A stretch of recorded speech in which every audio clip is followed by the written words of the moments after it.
Hey everybody, welcome back to my channel. So today we're going to do something a little bit different. I had mentioned a while ago that, well, I asked if anyone would be interested in seeing some greeting card making, and I had a lot of interest in that. And I had an idea the other day, which you may have seen in my last, well, it's actually now 2 short videos ago, that I did some greeting card printing using some of the techniques that we've used in my past videos. So I thought that I would go ahead and do that today.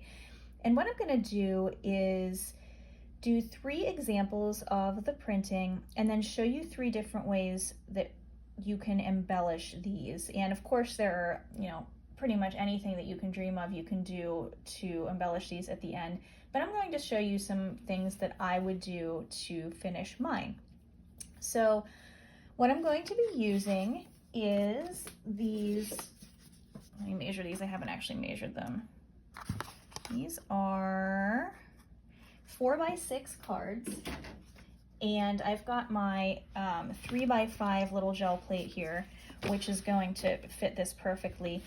I measured out the area and traced where the card is going to go, and I did that so that this is basically just a really simple way to register, which just means to make sure that everything lines up where you want it every time.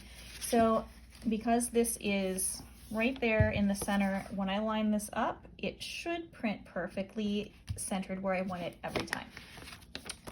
So we're going to be using these blank cards. I believe I got these at Michael's. There was a while there that I was getting them on clearance for a couple of bucks for a pack. I haven't seen them on clearance for a while, but they definitely do still sell them, or you might be able to get them online. I'll have to check about that. The colors that I'm going to be using today are my Liquitex Basics Mars Black. I have Naples Yellow in the Artist Loft brand, and then I have these 2 Winsor & Newton colors, one of my favorites, which is the Pale Rose Blush, and then also the Pale Olive. So what I'm going to be doing is using my artificial flowers that you've seen me use so many times in the past, and these have definitely been well loved. I'm going to print down my black ink first, my black paint here, and then I'm going to stamp out the flowers in the black and use these other colors as my pickup color. Ooh, I just put way too much paint on there, but that's okay. We will just roll some of it off. So let me just get this down here first.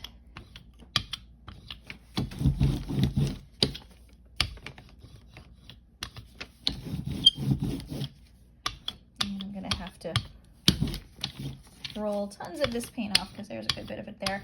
But actually for the flower printing, I do like there to be a little more than normal. I found that works best for that, for whatever reason. I'm not sure why. So I'm going to just grab my 2 flowers that I'm going to use here and just get started pressing them down onto the plate. And I'm trying to get the shape of the petals down there, so I'm going in and really making sure that those are going to get printed there. Also pushing down pretty good on the center because I want that nice clean middle part of the flower. I'm going to use this sunflower one too. I'll put that one right up here. And then what I do to fill in these smaller parts, since this is such a small plate that I'm using, but I still want to get the idea of flower on it, is I'm going to just go ahead and press down on the center and then just right around that. It's going to give a nice good impression. You can definitely tell that that's a flower there. And I'll go ahead and do that with this one down here too. And you can overlap them if the paint is still wet, but I mostly just want to get the idea of like the flower center in there, and that does that for me. So I'm going to give this a few minutes to dry, and I will be right back with you. Okay, that black is nice and dry. The first color I'm going to use is the Pale Rose Blush here, and I'm just going to put a little bit down there.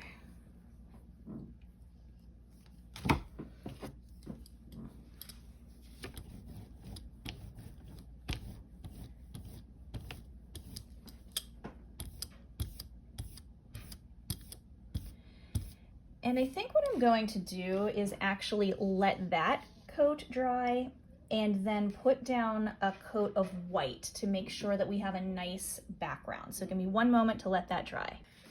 So the reason why I'm doing this white on here rather than just picking it up straight off of the pink is because we're using these like a darker brown paper for the cards, and I just want to make sure that we're going to be able to see everything.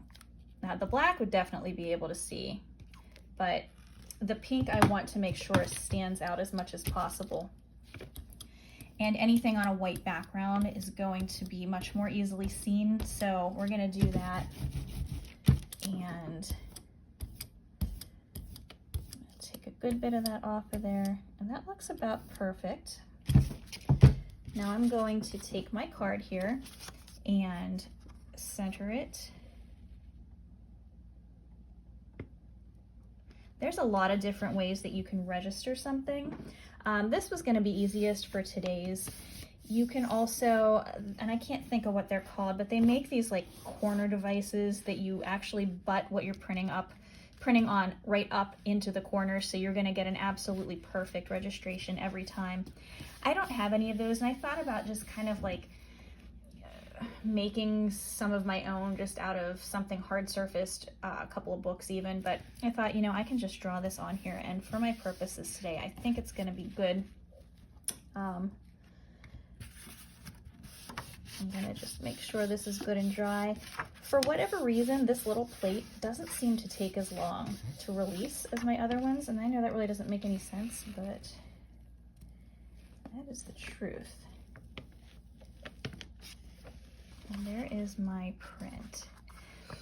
And I really like that. And you can see how the white really made that stand out in the background. And some of the white did come through. There's a little white line down on that side, but I'm not worried about that because we're going to further embellish these, and that's not even going to be noticeable. So I'm going to set that one to the side and print my next two colors here for you. I'm going to just go ahead and do that on fast forward for you since you've already seen this first one. So I'll do that real quick and I'll be right back with you.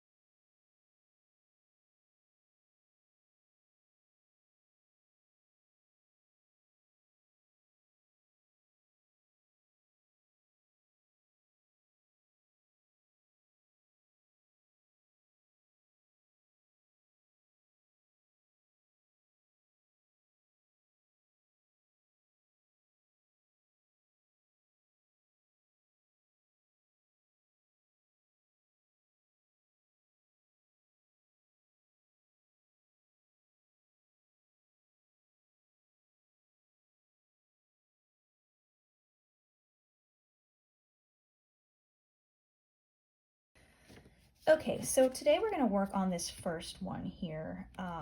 This is the yellow one that I chose, and I was going through my collage papers because I have several of these flowers that I had printed on various papers. I have these two that I did on some music sheets. I have some on tissue paper there, and this is another music sheet. Some more tissue paper ones. And when I was going through them, I liked this one a lot, and I liked this one a lot. So I'm gonna just play with some placement here. I was doing that a little bit off camera. If you're doing this, you can see the top of my card has curled up a little bit. You can just kind of work that through with your hands, or if you take it and just roll it over the edge, like a sharp edge surface, kind of like you would do if you're using curling ribbon, you will eventually get that knocked down. You can also set it under some books or even apply a little bit of heat, like with a warm iron. If you put a cloth or a piece of like parchment paper or something. I would do it on this side though, because you will melt the acrylic paint since it is just a plastic product. But I'm not too worried about that right now. So these two flowers that I have, my plan for this compositionally, I don't want to keep everything nice and tidy within this little printed square here because I think it's going to look much more visually interesting to have it come off of the ends. So if I were going to use this piece, for example, I might do something like that and either completely take it to the end, or probably what I would actually do is something like this where you can still see a little bit of the card underneath it, and I would cut that just to about there so that you would still see some of the card. So it's coming outside of this frame enough to make it compositionally interesting, but I don't necessarily want the paper right up to the edge because even though I'm going to be gluing it down, that's going to be a weak point, and right there on the edge where people's fingers are going to be opening the card, it's just going to be too easy for it to peel up. So that's one of the reasons. I really like this piece, and honestly, as I was playing around with it before, it's an irregular shape, and I kind of love that. I love the way that actually comes up into a point. That was unintentional. This I found in my stash ripped this way, so I was tearing other flowers off of it for another piece that I did that you may have seen, and this is just the shape that this ended up in. So what I'm kind of thinking here is something along the lines of that. And of course, I would probably cut that off, although now that I'm looking at it, it doesn't necessarily bother me, but I'm probably going to cut it off actually because the tone of that and the tone of this are a little too similar. So I am not loving that so much. So I think that's going to be my placement for this one. So let me just get these extra little bits cut off that I don't want.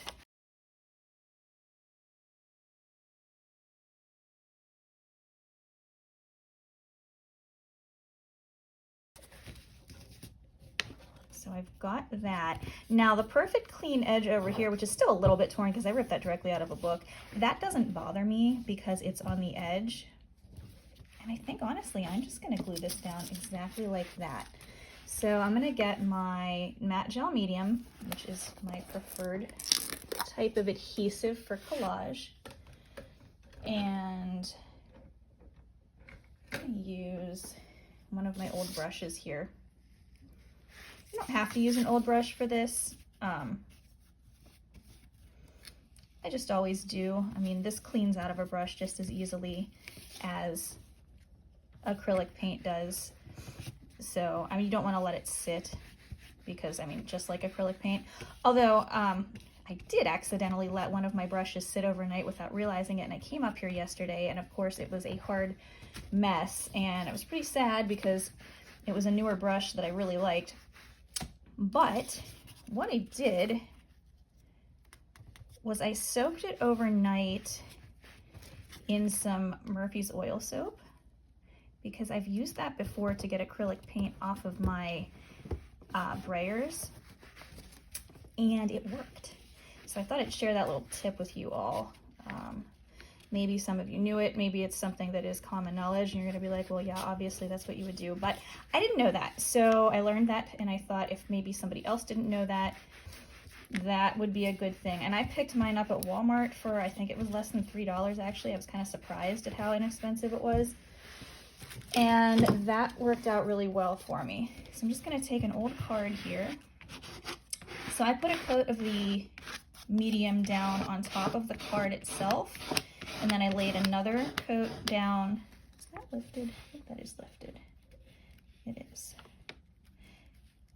I'm gonna just lift this back up because I'm seeing a little bubble here, and I don't want that. You never wanna have bubbles in collage because it creates a weak point. But I would say specifically so in the cards because they're going to be handled so much. Okay, just going to lay a little extra adhesive under there and lay that back down. Yeah, but anyway, lost my train of thought there. But the Murphy's oil soap worked really well, if that's what I was talking about.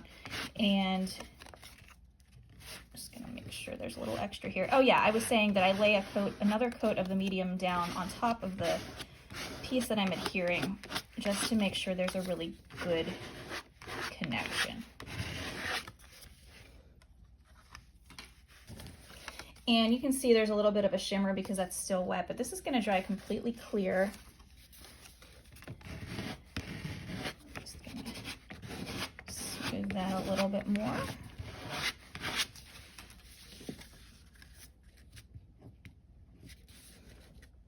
And I really like the way that looks. I'm going to set this off to the side for now and decide if I want to do anything else to it. I may end up just choosing to leave it, but for now we will move on to the next one. Okay, for this next one, I'm going to just embellish this a little bit with a micron pen here. I might end up doing something else to it. I'm not sure yet, but for now, I'm gonna just go in and do a little bit of detail work.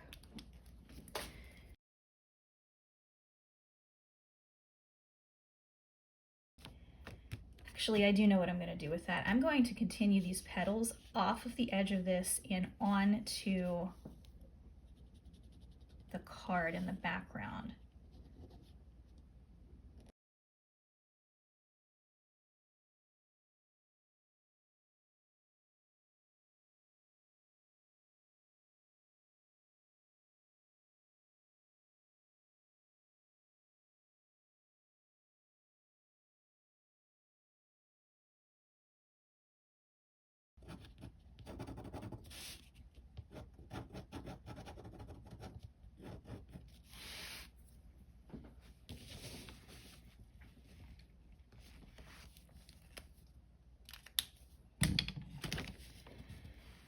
And you can do anything you like as far as that goes. You can keep going as much as you want. You can fill in the rest of the background. You can paint the rest of the background. I like it just like this though, so this is where I'm going to let this one be complete.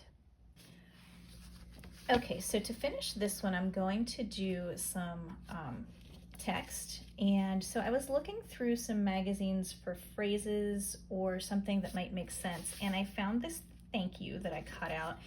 So what I'm going to do is print this on the gel plate, and I'm trying to figure out what color I want to use. So this one is the pinkish one. It's that like pale rose color. I was thinking about maybe doing this fluorescent pink.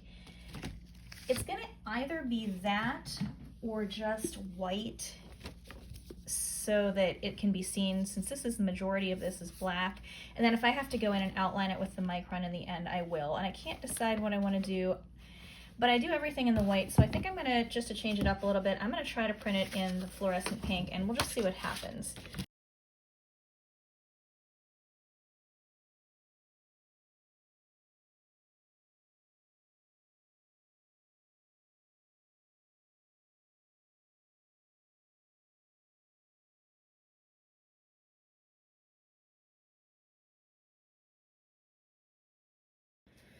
Okay, let's see what this looks like.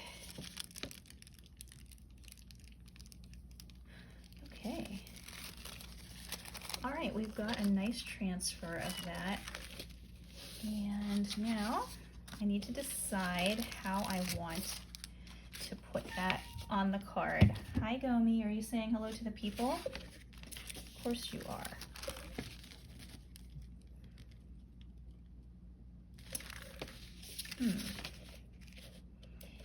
I wonder if I cut this out. No, that's gonna be awkward. If this was a little bit bigger, what would look kind of cool is to cut it out in a long, misshapen, skinny heart, but I don't have enough paper. I don't have enough printed on there for that. I think what I'm gonna do, just for today's purposes, is just to cut this out.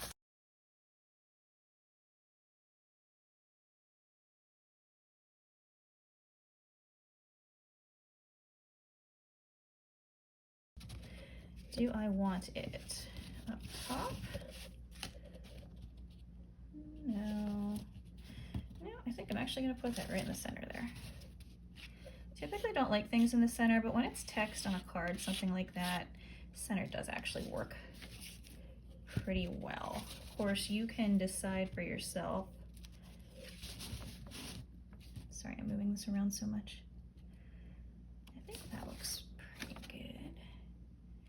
I put a little bit of extra medium down there so that I could still position it if I need to, slide it around a bit. Definitely did not need that much. I just put a little bit extra on the top.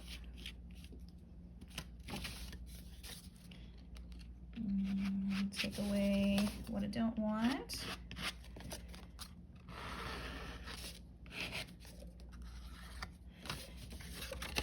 Not quite finished with it. I don't know what I want to do, but I feel like it needs outlined with something, so I'm probably going to do a little bit of outlining, but I do like the way that looks. I like that it shows the pink. I may outline the thank you, haven't decided yet. You can see it better than I thought you were going to be able to because I used the white behind there. That really popped the pink color. But I'm gonna sit with this for a little while and then come back to it, and then I will decide what it needs. So I'll be back with you shortly. Okay, so with this one, I am going to start by outlining the letters, and then I'm going to, I think, just add a few other decorative embellishments to it. One thing that I didn't get to say before, obviously you could do your own hand lettering on these, but my handwriting is absolutely tragic, so I was not about to do that. Or if you have, like, if you're a stamper, you can put your stamps on there, anything you like to do, but I chose to go this route because this is what works for me here. But I did just want to mention that real quick. But I'm going to go ahead and put this on speed up for you and do a little bit of decorating. I will be back.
This one I'm just going to do a little bit of embellishment of the design that's already there, darken some of the spots, and then I'm just going to go in and add a couple of botanical elements along the sides to pull it all together.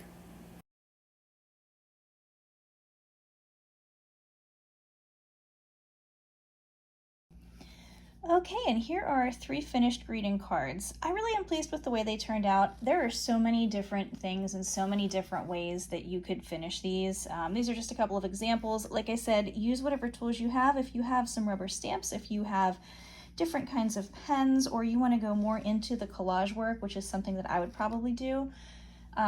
You know, the sky's kind of the limit with these, but I had a lot of fun making them, and I hope you enjoyed too. And thank you all for being here, and thank you to everybody who has subscribed. Again, another great week for subscribers. If you haven't had a chance yet, take a look at my page and give me a subscribe, give me a like if you liked what you saw here. And you might want to set the bell notifications so that you'll be notified anytime I put out a video. I do put a long form video out every Friday morning at 10 a.m. Eastern time, and I try to do a short every Tuesday at 9 a.m. But sometimes sometimes YouTube isn't so good at pushing those out, and if you hit that bell, you should be notified. But anyway, thank you all again, and I'll be back with you next week. Have a good one.